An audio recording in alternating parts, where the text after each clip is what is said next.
Every year, 18 billion pounds of plastic trash gets dumped into our oceans. That's enough to cover every foot of coastline around the world with 5 full trash bags. Pollution has turned our oceans into a ticking time bomb. But back in the 1970s, a little-known development off the coast of Fort Lauderdale, Florida tried to save their local reef by dumping a staggering 2 million used car tires directly on top of it. What? Despite what you might think, this wasn't meant to hurt marine life. Oh no, they wanted to help it, and the results might surprise you. So stick around to find out just why 2 million tires ended up in the bottom of the ocean.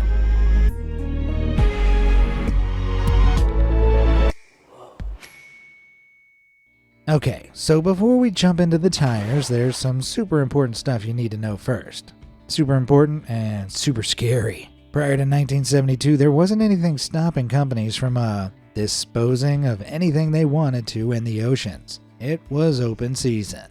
In 1968 alone, an estimated 38 million tons of unwanted excavated materials, 4.5 million tons of industrial waste, and another 4.5 million tons of sewage, 100 million tons of plastic, between 2 and 4 tons of chemical waste, and finally 1 million tons of heavy metals were released into the ocean. But these are just estimates. Honestly, no one really knows how much harmful junk got sunk because there's little to no record keeping from the time. If you think all that sounds bad though, you've heard nothing yet. According to the U.S. Archive, between 1946 and 1970, over 55,000 containers of radioactive waste were disposed of into the Pacific Ocean. What's more, a further 34,000 tons were dumped in 3 sites off the East Coast between 1951 and 1962. Yuck. Basically, we've done a hell of a lot of bad stuff to the waters of our planet. Now, whilst this is absolutely horrifying, you have to bear in mind that we're judging by today's standards. We know far more about the effects hazardous substances have on the environment than people did back in the 50s. Thanks to the hippie movement in the 60s, though, the American public had a bit of a culture revolution and became far more eco-conscious. So by 1972, the government introduced restrictions on what could be dumped into the ocean. Score! Now, companies who produced massive amounts of waste had to find other solutions to clean up the mess they made. That's where we get to the tires. In the 70s, America's booming automobile industry produced close to a staggering 170 million car tires a year, and that made a lot of waste.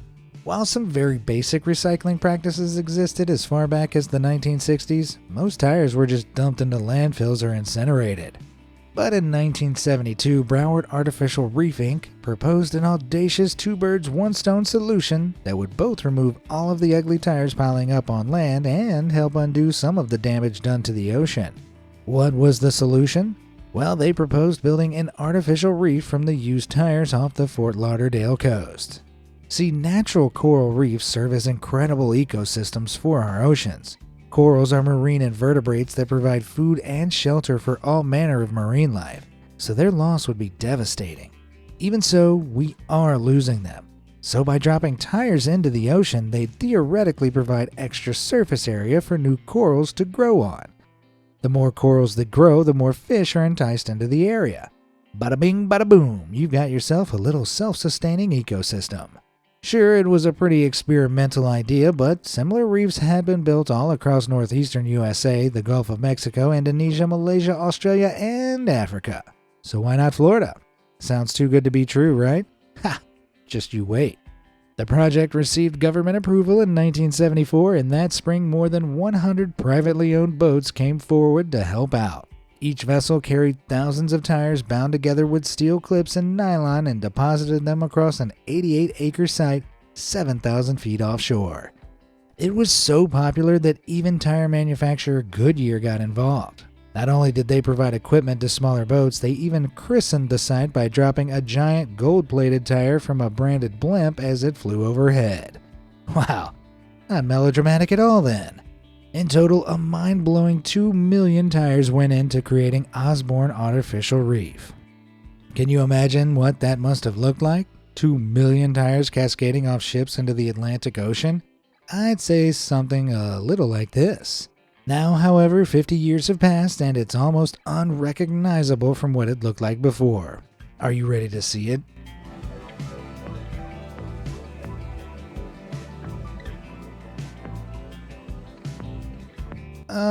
I think there's been some kind of mistake. Maybe I wrote the wrong clip? Let's try another one. Are you ready to see it?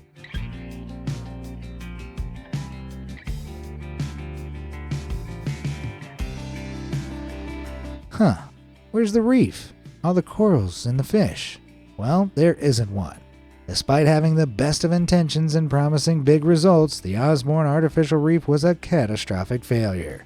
Remember earlier I said the tire bundles were bound with steel clips and nylon? Yeah, well, no one thought to treat the steel so it wouldn't corrode. See, most metals rust due to moisture in the environment. Steel contains iron, and moisture strips electrons away from the iron to make hydrated iron oxide, which is the ready brownie stuff we call rust. In salt water, this happens a whopping 5 times faster due to the salty electrolytes conducting electricity better than fresh water. Because rusting is caused by the movement of electrons, the faster these electrons are taken, the quicker the metal breaks down. Comprende? Nice. Basically, untreated steel in the ocean equals big boo-boo. And I don't say that lightly. Not long after the tires had been deposited, their steel bindings broke apart, causing all 2 million tires to become loose and mobile. Now, Florida is susceptible to some very rough weather. Year after year, storms whipped up the seas, creating underwater currents which smashed the loose tires against the natural reef that already existed.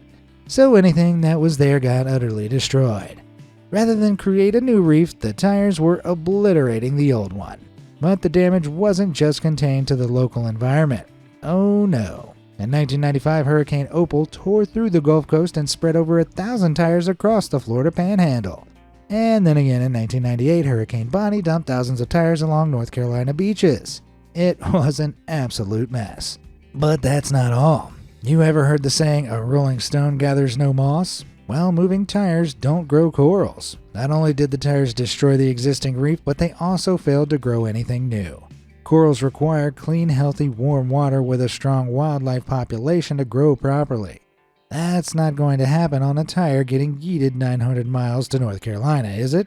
But let's not get completely carried away. The good news is that it might not all be doom and gloom for Osborne Reef. Before we get into that though, if you're enjoying the video, show some love to those like and subscribe buttons. It helps support the channel and keeps you up to date with all my amazing videos. Great, now let's get back to it. Where were we? Right, in 2001, professors at Nova Southeastern University were awarded a $30,000 grant to begin a reef cleanup operation. With that money, they managed to organize divers to swim down and collect 1,600 of the loose tires. Sure, it's not a lot relatively speaking, but at least it's something. In the 30 years preceding the operation, everyone had kinda just pretended it wasn't there. So after hiring a boat, crew, and divers and getting proper authorization, the removal cost came to around $17 for each of those 1,600 tires. That's pretty damn costly. Indeed, estimates to clean up the whole reef placed it somewhere between a whopping $40 million and $100 million. Youch. Understandably then, progress stalled. But then in 2007, the reef cleanup was kick-started again when the military decided to use the surrounding area as a real-world training facility. That year alone, they managed to bring roughly 10,000 tires ashore during military drills. This was further helped by the Florida government, who allocated $2 million to help cover the transport and disposing costs once the tires were brought to shore. By 2009, thanks to hundreds of thousands more dollars being thrown at the problem, a total of 72,000 tires had been pulled. Nice. But military operations in the area ceased and over 95% of the tires still lay untouched. Oof. I said it wasn't all doom and gloom though, didn't I? Well, between 2016 and 2019, thanks to a further $4.3 million contract with the Industrial Divers Corporation, serious progress finally started to be made on the site. At their peak, the IDC were removing 2,000 to 5,000 tires a week, and thanks to this, they accumulated a bewildering 250,000 in total. Despite all their success though, around 2/3 of the tires were still on the seafloor. And as you can see, this continued to cost the Floridian government heaps and heaps of money. That was until a much cheaper solution came along. By 2021, a new contender waded into the fray when private company 4Ocean announced their plans to retrieve tires in a 34-acre area north of the original drop site, an operation they'd fund in part through selling $29 bracelets made from the recycled tires. According to 4Ocean's website, for every bracelet they sell, 5 pounds of ocean waste is removed. Neato. And they've made some serious progress. Estimations they made in 2022 suggest there are only around 500,000 tires, or just 25%, left to take out. Whoa, that's remarkable. But this is also where this story takes quite an interesting turn. Remember earlier I said that the initial cleanup organized by Nova Southeastern University cost around $17 per tire? Okay, so I've run some calculations here, and these are by no means 100% accurate. But on average, a car tire weighs around 25 pounds. One $29 bracelet per 5 pounds hikes the cost of removal per tire to a staggering $145. That's an eye-watering 8.5 times more than the initial cleanup operation. Holy smokes! Now, before you all start losing your minds, there's a few things to clear up. That initial cleanup was 20 years ago, and the cost of everything has gone up across the board. Secondly, 4Ocean aren't a charity. They're very clearly a for-profit company, and they'll have boring business expenses to cover that the university professors simply wouldn't. But 8.5 times? Sure, they're making way more progress than anyone else ever has, but to me it looks like they're walking away with an insane amount of money whilst doing so. Now that's where I need your help. Can we judge companies that are having a positive environmental impact because they're making money? Or am I just moving the goalposts from the real problem? Why weren't those responsible for creating this mess held accountable for cleaning it up? Remember Goodyear? The tire manufacturer was eager to hand out free equipment to help dump all the tires in the first place. And who could forget them dropping a giant gold tire in for good measure? Yet now they've conveniently forgotten about the whole sordid affair. If you ask me, they were very happy to get all of their Goodyear branded tires out on the landfills and deep under the ocean. Landfills aren't just dangerous eyesores, they're bad PR. But the Osborne Reef isn't a giant island floating in the ocean everyone can see. It's not stopping anyone from swimming. All of the damage is hidden beneath the surface, it's out of sight and out of mind. However, none of that is what scares me. Hear me out. There's a chance, a big chance, that the mess makers wise up to the big dollars on the line for fixing the problems they've made. If they've not already, they'll figure out how to make money cleaning up their own waste. At which point, we're living in a system which promotes polluting because the value in fixing it is so high. I'm not saying that's what 4Ocean are doing, I genuinely think they mean well. But I'm also not saying that it couldn't happen, and that's terrifying. Boy, this is tough. If you've got anything you can add to help me make sense of all this, then let me know down in the comments. Sadly, Osborne Reef wasn't the only failed tire reef project. The very same thing happened in France in the 1980s. Authorities at the French Riviera sank 25,000 tires roughly 1,600 feet from the shore between Cannes and Antibes. Again, they believed the tires would be inert and presented no potential harm to the natural habitat. Fast forward to 2005, and researchers discovered the tires had been leaking chemicals and heavy metals into the water the whole time. Whilst these minerals are essential for the ecosystem's function, excess amounts can stunt wildlife development, or worse, kill it off completely. Thanks to quick and decisive action, though, the majority of the tires were removed in a cleanup operation fronted by the French state along with tire manufacturer Michelin. All in all, it cost a little over $1.1 million, or about $44 per tire. Dramatically cheaper than 4Ocean's endeavor.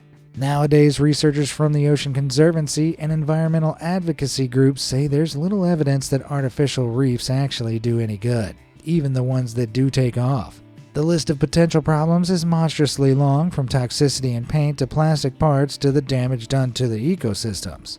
But the most damning of all, they don't really produce new fish, which, if you remember, was kind of the whole point.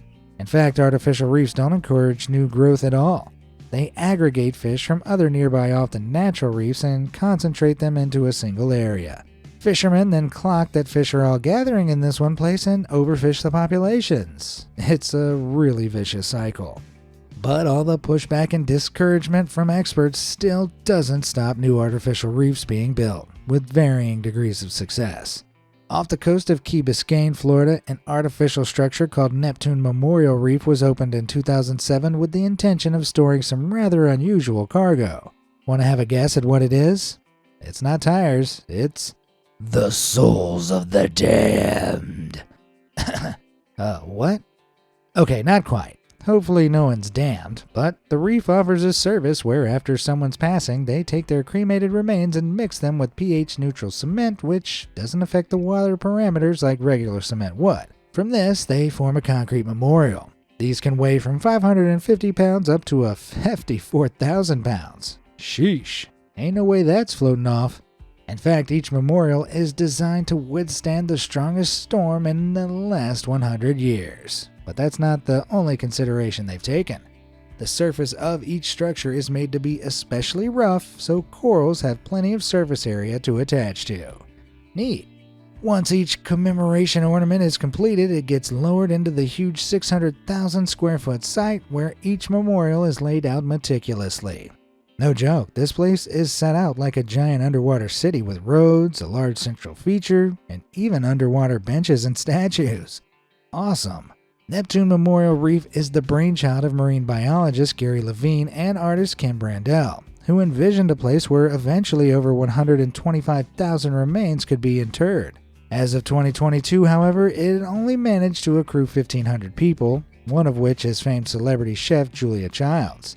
But while uptake has been slow, the reef itself seems to be growing. More than 140 marine species now call this place their home, and the caretakers have had it placed in a special management zone, so boaters are welcome, as are scuba divers and visitors paying respects to their loved ones. However, fishing boats and lobster divers are strictly banned from interfering with the ecosystem. Now, if you're thinking about this for a loved one or maybe yourself, I'd hold on until you hear the price. The very cheapest, most basic memorial is going to set you back a handsome $13,000. But that can very easily jump up to $85,000 depending on the intricacies of the design. And as far as I'm aware, that doesn't cover the cost of cremation, which on average is between $3,500 and $7,800. Yikes. Okay, so the price is a little steep for most people, but it doesn't really sound like there are any negatives to this, right? They fixed the errors made by nearby Osborne Reef and adapt it. Well, if you'll give me a second to don my grumpy YouTuber hot take hat again. Sure, the reef itself is successful, but it's not without criticisms. Firstly, cremation in general is pretty unsustainable. Each person who gets cremated releases almost 900 pounds of polluting carbon dioxide into the atmosphere, which is a leading cause of climate change and warms the planet. However, it's probably unfair to pin all of the environmental consequences of cremation on this reef. After all, people would still get cremated if it wasn't there. But what does matter is the concrete the ashes are mixed with. Concrete production is responsible for 8% of all global carbon dioxide emissions and has severely detrimental effects on the environment.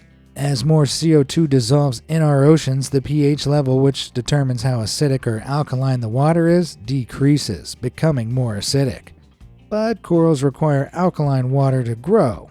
So even though the reef uses a special concrete which doesn't leach harmful materials into the water, the process to produce the concrete does. And that leads on to my final miserable point. Isn't this a bit of a gimmick? The whole living coffins idea isn't new. In recent years, we've seen all kinds of eco-burial methods, from coffins made from mushroom fibers to seed urns which turn into trees. But I think it's fair to say that these all tinker at the edges of environmentalism instead of engaging in more fundamental changes. It's a bit, oh, I won't be here, but turn me into a salad, and being priced far higher than standard burial options, it seems a bit elitist to me that only the rich and fancy can afford the ginormous price tag to turn themselves into a hunk of concrete. So yes, Neptune Reef is doing its job. But whether there's actually any significant environmental impact? I'm a bit on the fence. The same goes for an even stranger looking artificial reef, the USS Oriskany. Sure, some seafaring vessels sink, but the Oriskany didn't sink in a battle or even some freak accident. It was sunk on purpose. Yep, after being commissioned in the 1950s and serving in both the Korean and Vietnam Wars, the boat was decommissioned in 1976 and laid up in storage for years. It was towed about to various locations until eventually in 2004 the Navy announced the ship had been sold off to, you guessed it, Florida, to become an artificial reef. So instead of scrapping it and finding another use for its parts, which sounds like the smart thing to do, in 2006 Florida went, well, full Florida, by sailing it 24 miles south of Pensacola and blowing it up with 500 pounds of C4 explosives. Honestly, you can't make this stuff up. Believe it or not, though, the sunken USS Oriskany has actually been a massive success. The 900-foot-long wreck quickly drew all kinds of aquatic life and has even become a huge attraction for scuba divers. But now it's time for me to be a big old party pooper again. Okay, so the Oriskany did go through a large amount of environmental remediation, which is a fancy way of saying they took away the bad stuff before they sank it. But despite those efforts, there were still hundreds of pounds of cancer-causing chemicals called polychlorinated biphenyls in the insulation and wiring. These products were popular around the time of the Oriskany being built. However, they were banned in 1978 for being extremely harmful. And they're on board the boat. We're not sure yet if this has caused any real harm, but it seems like a pretty massive oversight. Sure, the reef itself is doing just fine, but it might take longer for the potential side effects to rear their nasty heads. But they never get a chance to rear their nasty heads if the ship had just been scrapped. There are arguments for and against this too, but hear me out. The Oriskany has had huge sentimental value stemming from its military service. Had it been scrapped, then a piece of history would have been destroyed. By sinking it, it can still be appreciated and visited. Only by highly trained scuba divers, sure, but it's still something. So sinking the vessel may well have been catering to nostalgia more than any serious environmentalist thought. I think what I'm trying to get at is that the Oriskany, just like any of these other reefs, seems to try and solve a problem by contributing to a much bigger one. Got a load of spare tires? Dump them in the water. Got a load of waste concrete? Dump it in the water. Got a giant naval aircraft carrier? Let me think. Oh, I know. I'll dump it in the water. With Osborne, Neptune, and the USS Oriskany, there's a familiar pattern. There's an abundance of something that's costly to get rid of, so companies pursue questionable legal routes to just dump it and forget about it. If, and it's a big if, the reefs take off, everyone's patting themselves on the back and counting all the money they saved. But if it fails like it did with Osborne, they've already washed their hands of it. Look, we're getting towards the end of the video, but I'd really love to hear your thoughts on this one down in the comments. It's definitely tricky. Also, let me know if you've been to any of these reefs and how they're doing. I'm a little internet gremlin, remember? Can you change my mind about how dumb this all seems? I'm open to all your opinions. But with that, it's time to let this all sink in. Okay, I really couldn't help myself. Come on, this has been gloomy enough. Let me just get one bad pun in for old time's sake. Until next time, thanks for watching.